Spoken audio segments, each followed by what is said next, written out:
सड़क के नल के पास औरत सारे बहस कर रहे होते हैं। हवा में मटके उड़ रहे हैं। तुझसे पहले तो मैं आई। आहा, तुझसे पहले मैं आई। अरे रुको तुम, चूल्हे पे दाल पक रहा है, एक मटका पानी तो लेने दो। अरे तुम रुको, वहाँ झूले में मेरा बेटा रो रहा है। अरे निकलो, तुम्हारी कहानियाँ। चूल्हे पे दाल पक रहा है तो मैं क्या करूँ, और झूले में बच्चा रो रहा है तो मैं क्या करूँ।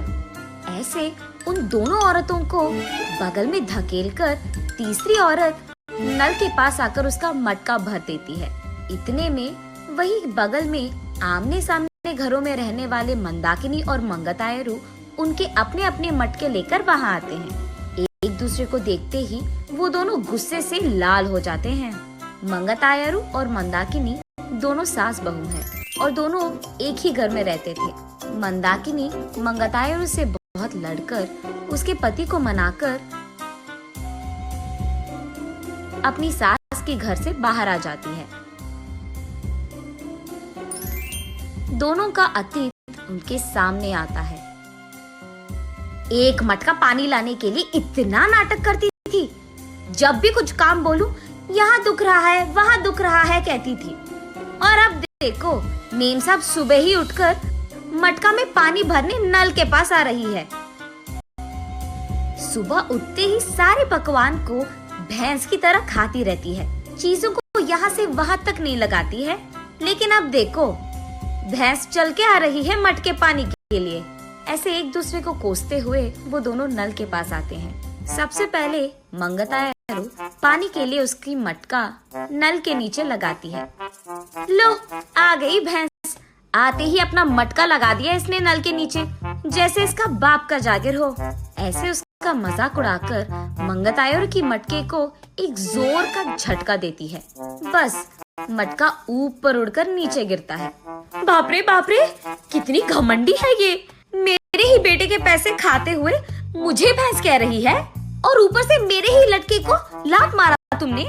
ऐसे कहते हुए मंदाकिनी की मटके को भी जोर का झटका देती है मंगतायरू।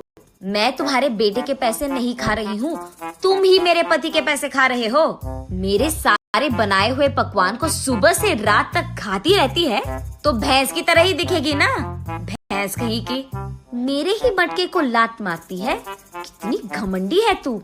मटके को ही नहीं, अगर मेरी सक्की ना, तेरे को भी मारूंगी, समझी? हाँ, जरूर मारेगी। इतनी घमंडी जो है। मेरे बेटे को मुझसे दूर कर दिया तूने, मेरे घर से उसको निकाल दिया तूने, और अब मेरे ही घर के सामने रह रही है। सिर्फ तेरे बेटे को ही नहीं, तुझे भी तेरे घर से निकाल दूंगी, समझी? मुझसे पंगा लेगी ना, ऐसे ही होगा। तू तो जरूर करेगी, घमंडी औरत, बंदर मुंह वाली कहीं की। तुझे देखकर ऐसा लगता है कि भैंस को कपड़े पहनाए हैं, और तू मुझे बंदर कह रही है। भैंस कहीं की मुझे भैंस कह रही है, मुझे बंदर कह रही है। ऐसे वो दोनों एक दूसरे से लड़ते हुए एक दूसरे के बाल पकड़कर लड़ते लड़ते नल के बगल में मौजूद कीचड़ में गिर जाते हैं।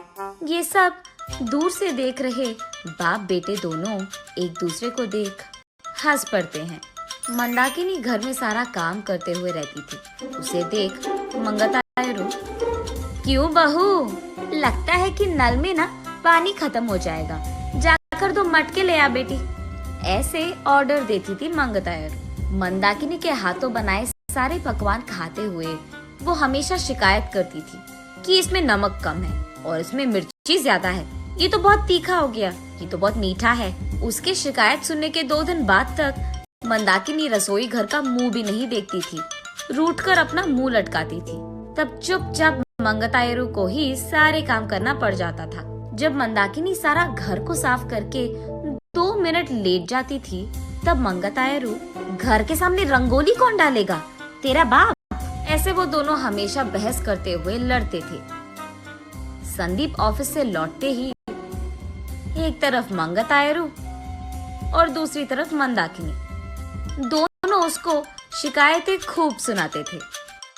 ना अपने बीवी को बोलता था और ना ही अपनी माँ से कह पाता। अपने आप में बहुत निराश हो जाता था संदीप। बहुत दिन देखने के बाद अब उसके पास ताकत नहीं था। वो एक दिन अपने पिता के पास जाकर ऐसे कहता है, पापा, मैं घर से अलग होने की सोच रहा हूँ। आपकी बहू भी मुझे हर रोज इसी बात के बारे में सताती रहती है। हाँ तो तुम सच में अलग हो जाओगे बेटा? तुम्हें क्या लगता है अलग रहने से इन दोनों में ममता जाग उठेगी?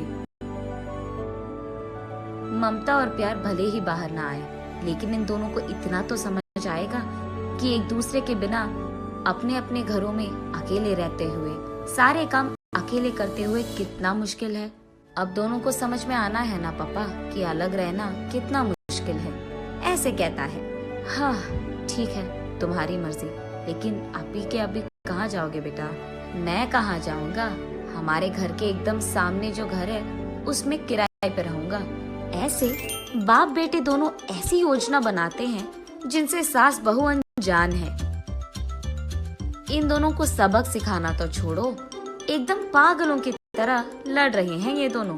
ऐसे कीचड़ में गिरे सास बहू को देख उनके चारों ओर मौजूद सारे गांव वाले जोर जोर से हंसते रहते हैं। अब इन दोनों इसके बाद क्या करेंगे ये हम अगली वीडियो में जानेंगे।